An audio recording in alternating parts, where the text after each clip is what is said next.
Hey, what's up my good friends? Hope you guys are having an amazing day. Today we're going to be going over a full Facebook ads funnel tutorial. Make sure you hit that like and subscribe button and let's jump right in.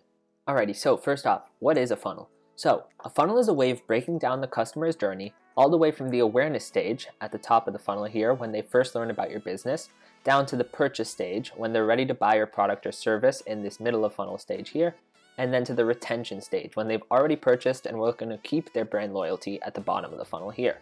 Now, why should you care about this? Not all prospects are the same. You wouldn't speak to a previous customer the same way you'd speak to a brand new visitor. So you have to make sure that your Facebook ad strategy really just mimics this idea. So starting off at the top of the funnel, this is our cold prospecting audience. So here we're looking for people who have never heard of us before, never visited our site, never engaged with us before, really just unaware of the problem that our product or service solves, and thus are still really early in their research process and not currently looking for the product or service we're offering. These audiences are the least likely to convert. So what is our goal? Our goal is to create awareness around the problem that our business solves. We want to create demand essentially. So our content and messaging should really just be focused on problem and solution, and then also some explainer videos just going over what our product is, why it helps, all that kind of stuff. Now looking at budgets, cold prospecting audiences should receive the bulk of your budget. At minimum, you want about 60 to 7% of your budget going into cold prospecting. Now, unless you have other high volume traffic sources, I really wouldn't make this any lower because it's just not going to be sustainable at the end of the day. Now, the reason you want a large majority of your budget going into cold prospecting is that we need to fill out the rest of our funnel. Not everyone that you get to see your ad is going to end up visiting the website. Not everyone that you get to visit the website will purchase, and not everyone that you get to purchase is going to continue purchasing from you. So the top of the funnel is the most important, and just getting new people aware of you and getting people aware of the problem that you solve.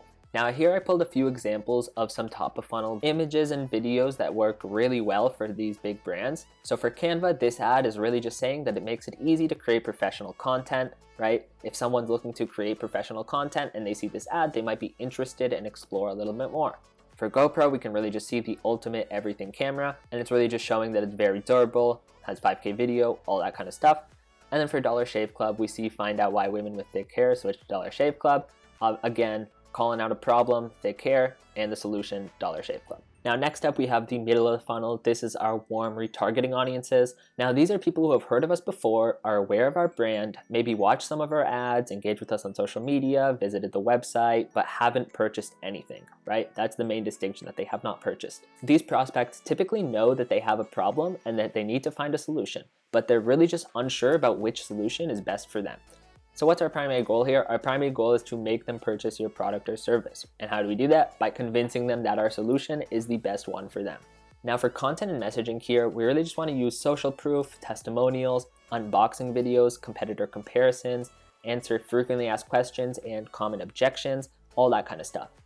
With all of this content and messaging, the primary goal is to show them, hey, these people love our product or service, so you will too. And then by adding some unboxing videos and answering some frequently asked questions, we can really show the potential customer what they should expect if they were to purchase from us. Now in terms of budget, we still want a decent chunk of budget here since they are more likely to convert than our cold prospecting audiences. So for the middle of funnel, we really want to allocate about 20 to 30% of our total budget. And again, this is depending on how much traffic we're generating from other sources as well. And then looking at middle of funnel example ads, first off, we could see this GoPro, find out why GoPro Hero 9 Black is her favorite and must have camera for all the summer adventures. So just kind of showing, she loves it, you will too. Again, over here for the Ridge wallet, we can see pretty much exact same thing, just a testimonial. Social proof is always good. And up here, we can see a few more testimonials that people have left. And then we also have this love it or your money back guaranteed here, which is super helpful for just getting people over that hump of purchasing. And another great example from Dr. Squatch here. He smells sexy all day. I mean, real talk, you see this ad, I kind of want to smell sexy all day. I'm going to go buy this product, right? Long story short though, just want to get people over that hump of making their first purchase. And lastly, we have the bottom of funnel hot retention audiences. So these people are aware of us, aware of what we do, aware of our product and service, and aware of how it can help them. Our primary goal here is to really just make them loyal customers, make them continue to purchase from us, and make them continue to advocate for our brand. Now, although these audiences are one of the most likely to convert, we will allocate the least budget for these audiences since our customer pool is so small compared to the audience sizes of our top and middle of funnel audiences. Now, these audiences are perfect for cross-selling products if you sell multiple products,